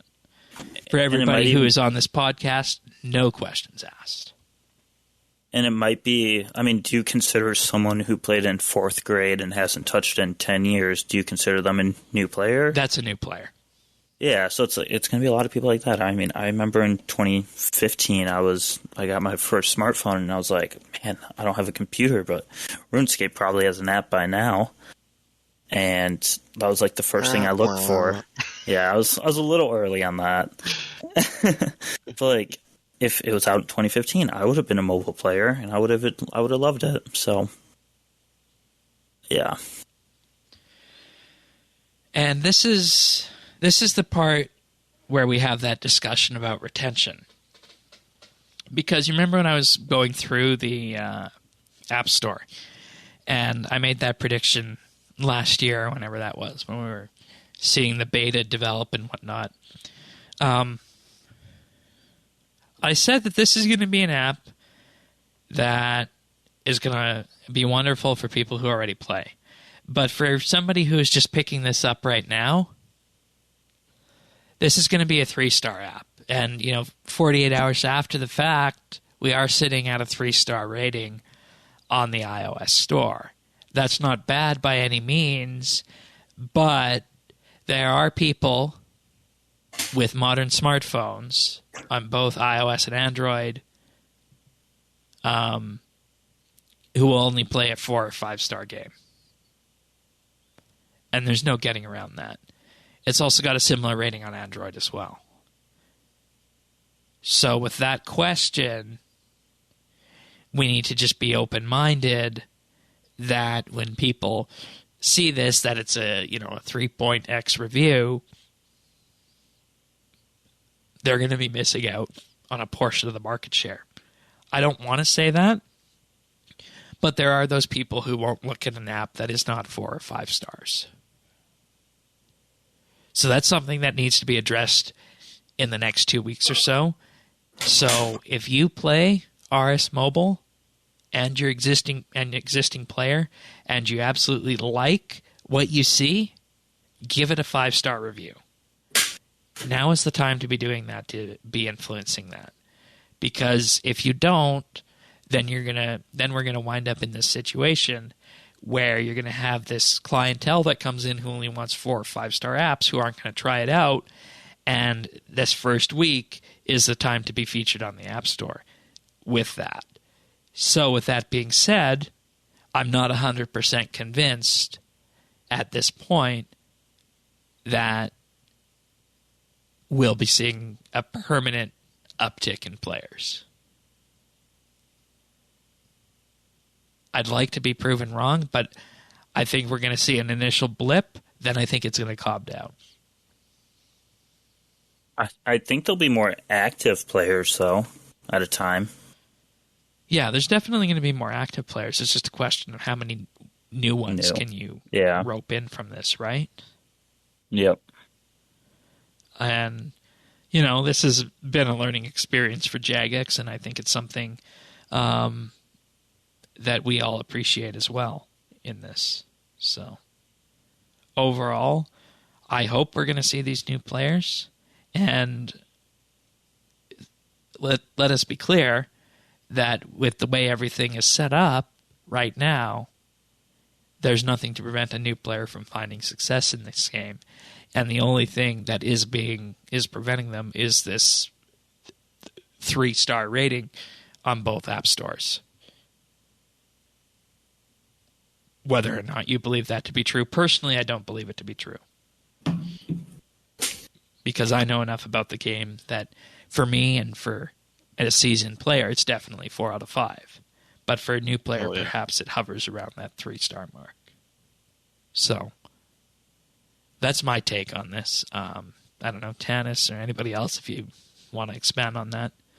I think we've just got to realize that we're viewing this game from the perspective of people who've been playing it for our, sizable portions of our lives. Yeah.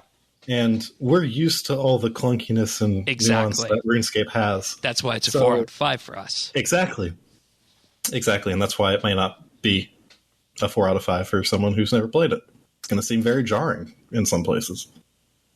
And as a result, that's why I say if you like the game and you like the way mobile works for you, go give it a rating in whatever your app store is.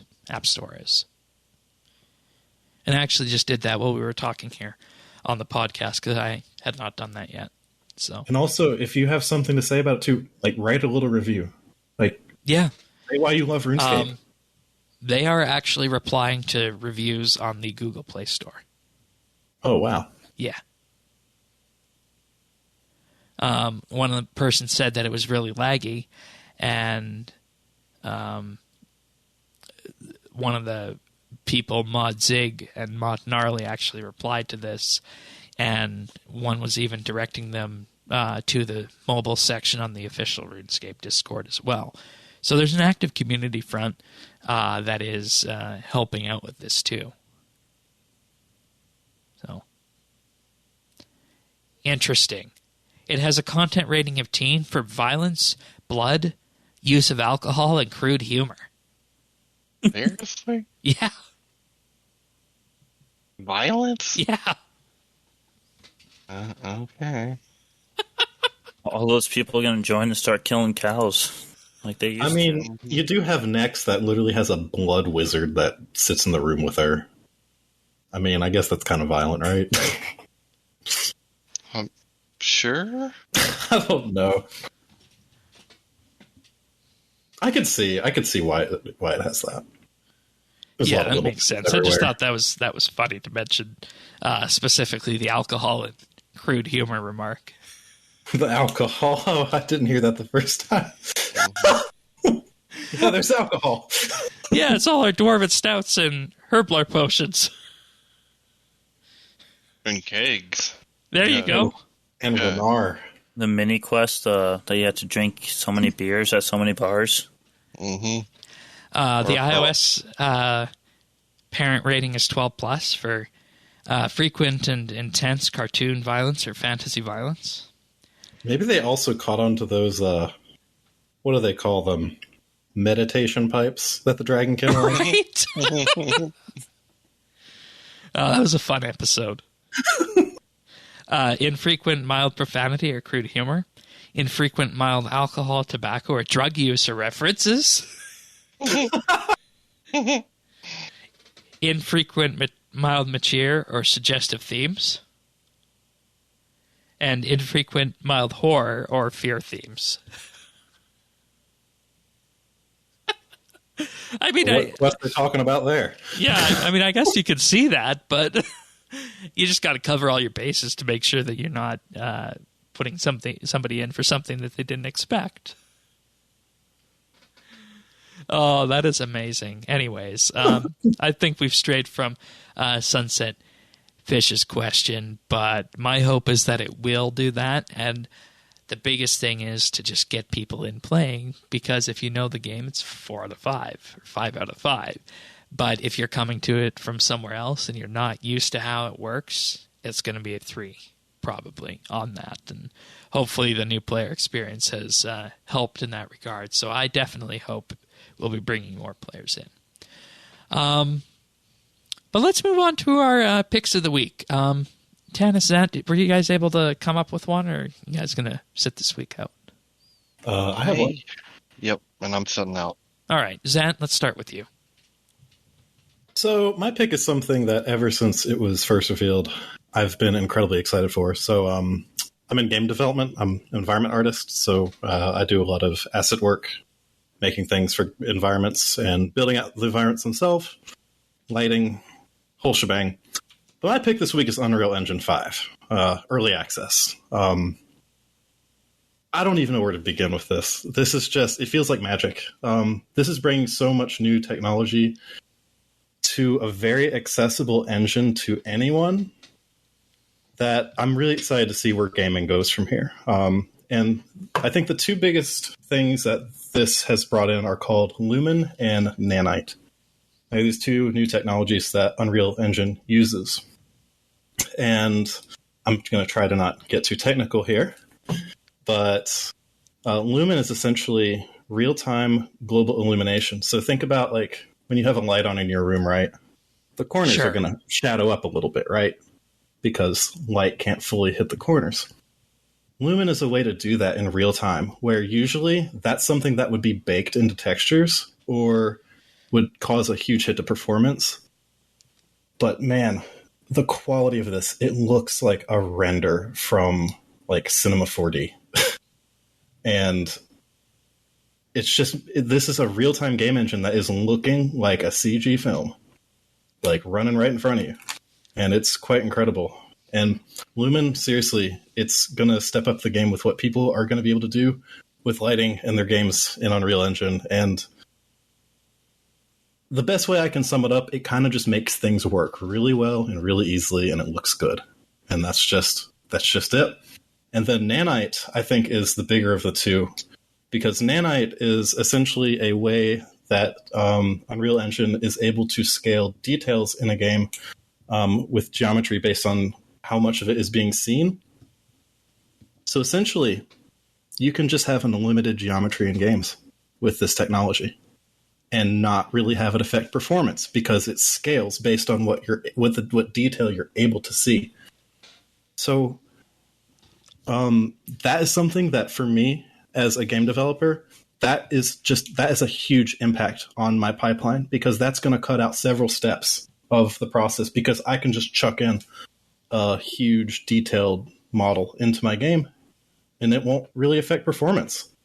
So yeah, Unreal Engine 5, it's incredible. I could talk about it for hours, but I'm going to spare you guys.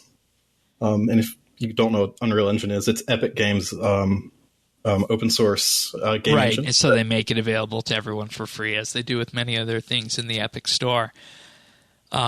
And I think the way to just sum this up for the listeners who aren't interested in game design is that you will see the benefit of this in any games that eventually do start using the Unreal Engine, or rather Unreal Engine 5. I think this is going to be really big for indie games too, because this is going to bring tools to create graphics that I feel like a lot of indie developers just really haven't been able to do themselves.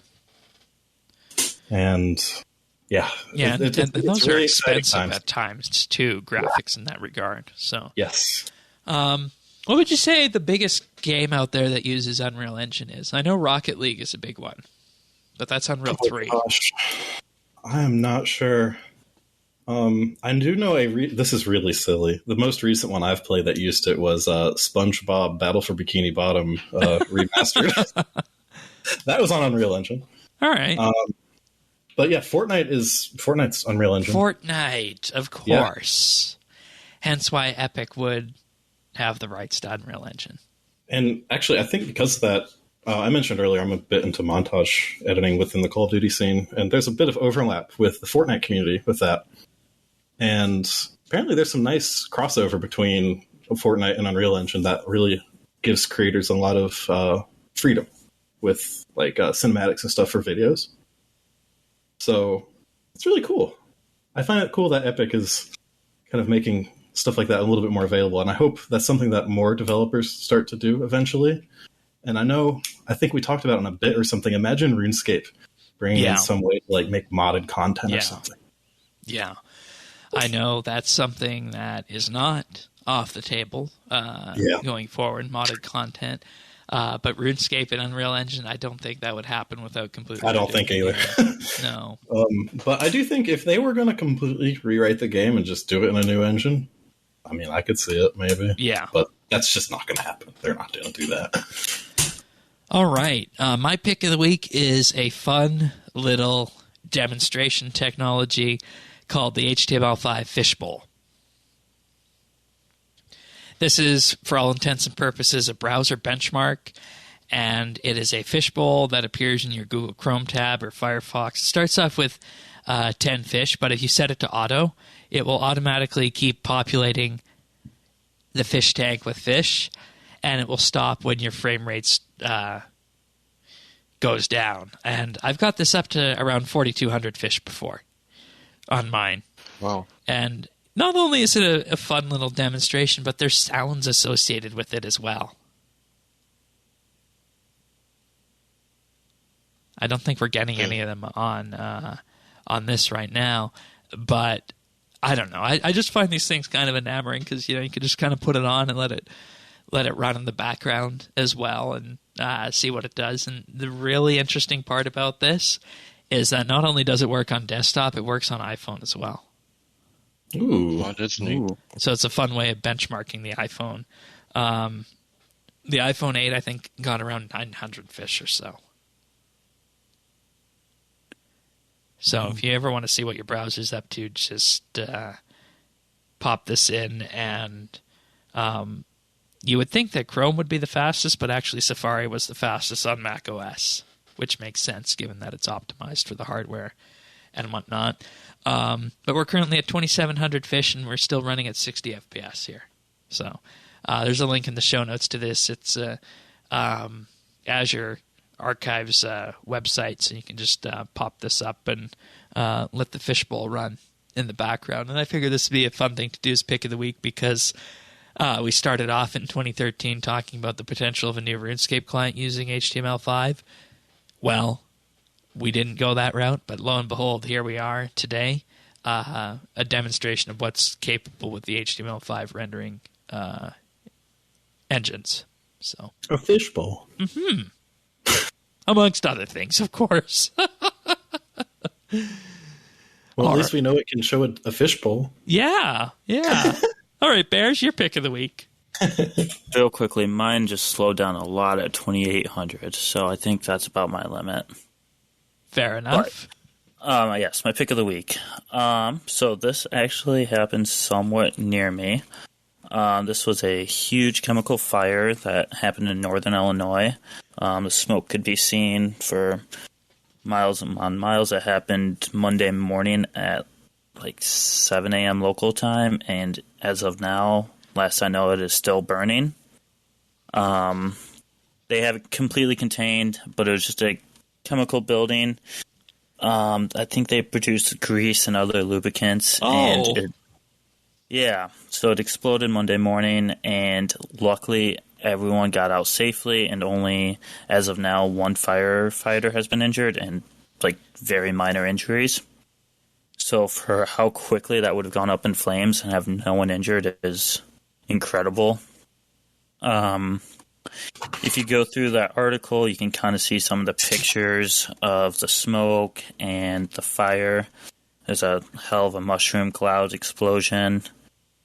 The news was covering, like Chicago news came in to cover it. It was crazy. I actually drove around it a little bit on Tuesday, and you couldn't get within a mile, and they're still not letting anyone within a mile of the building. Yeah, I don't think you'd want to go much closer than that. Yeah. So, they had the ABC Nightly News in town. So, it was pretty wild. Man, the scale of this thing. I'm just looking at these images. Yeah. That's insane.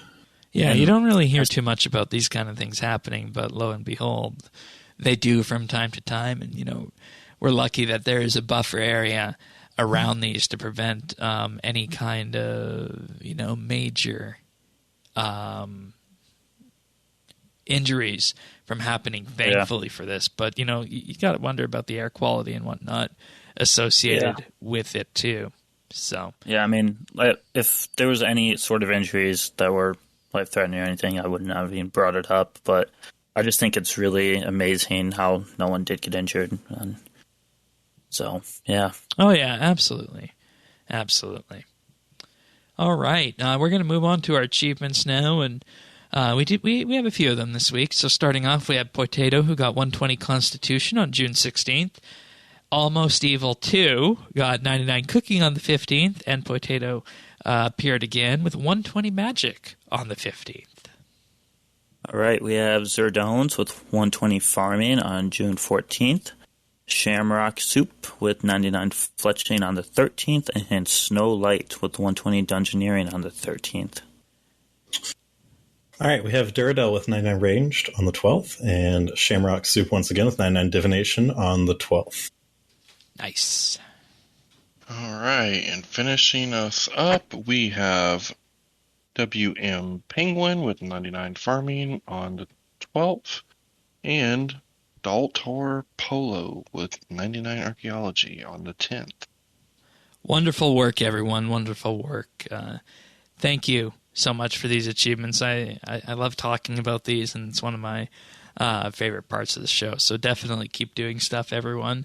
And that pretty much wraps up this show, except for what have we been doing on RS, and I have the feeling that's going to involve lots of mobile. So let's start with you, Tanis.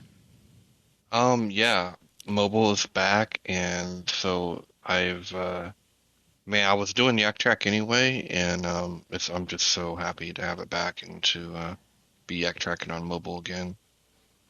Yeah, it does feel like that's the best way to go for that. What task are you on? I don't know. I'm still in the early 20s. Okay. 24, 25.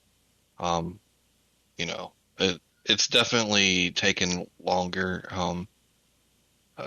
working desktop and stuff at night, but Yeah. I'm sure I'll be catching up pretty soon. All right. How about you, Zent?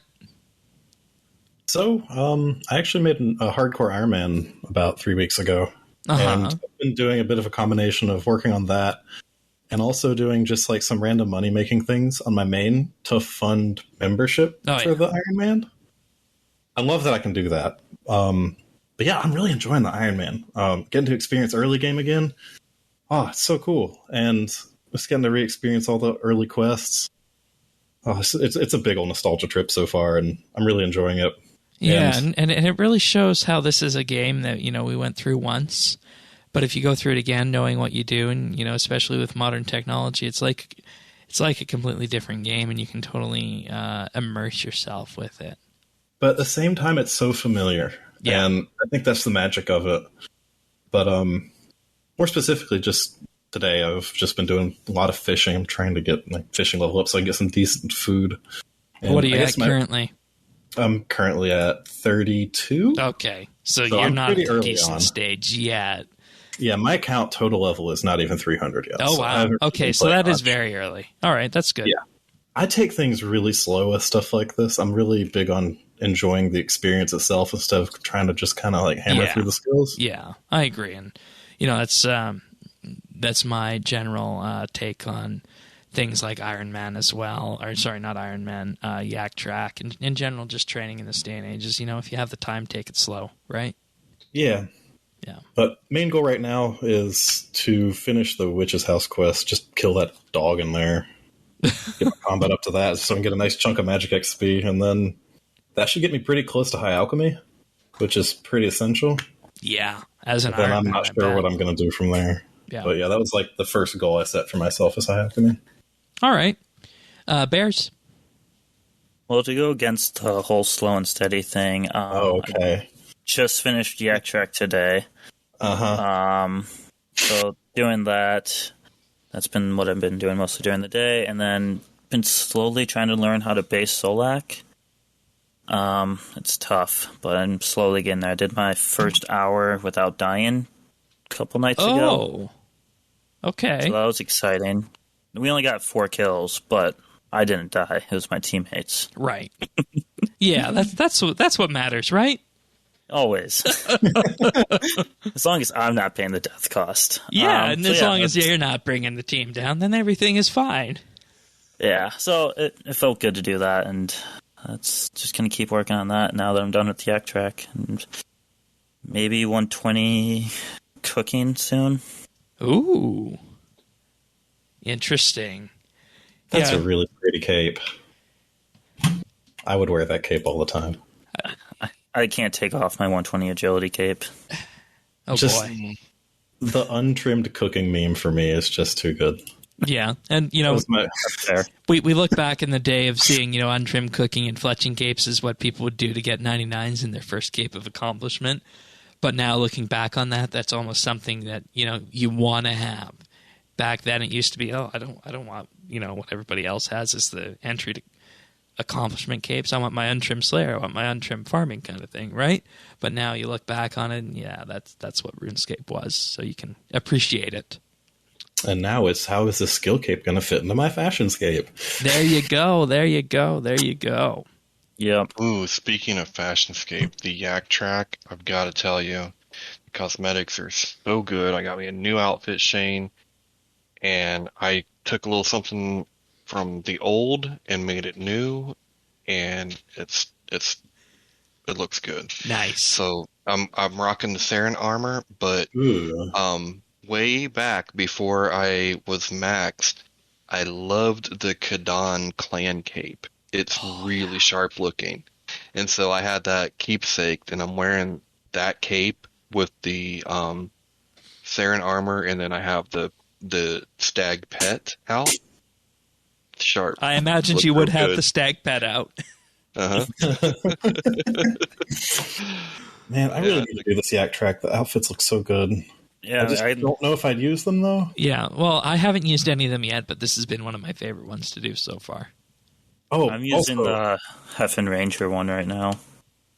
this is kind of on unlocked at topic 40. from something I forgot to mention in my little thing, but one little small thing I'm making myself do with Iron Man, I'm not letting myself use cosmetics. Oh.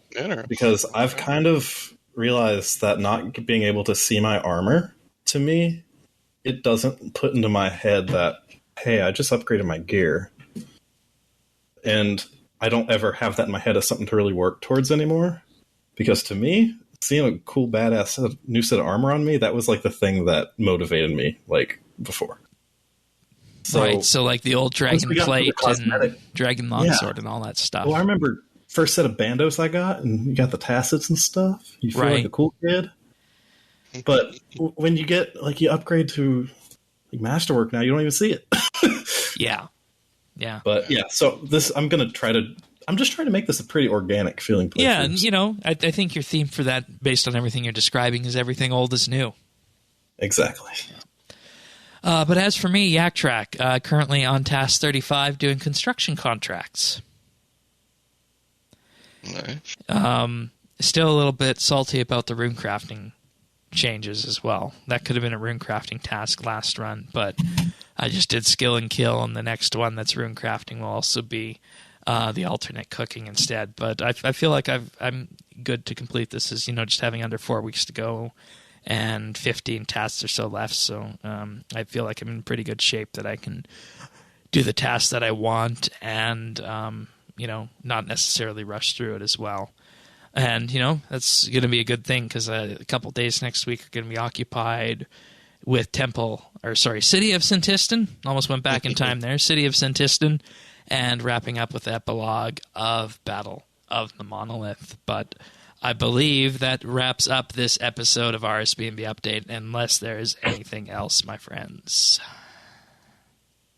Going once, going twice, gone. All right. If you want to subscribe to the podcast, please do that on any podcast listener out there, Google Podcasts, Apple Podcasts, Spotify, Pocket Casts, and even YouTube. Give us a subscribe there and a like at youtube.com/RSBANDB. That's where we post the shows and some nibbles. And podcast released every Friday, YouTube a little while after that. But please do also check out the full show notes at update.rsbnb.com. And with that being said, we'll be back next week for City of Senntisten. See you then, everyone. Take care. See ya. Later, guys. Yeah.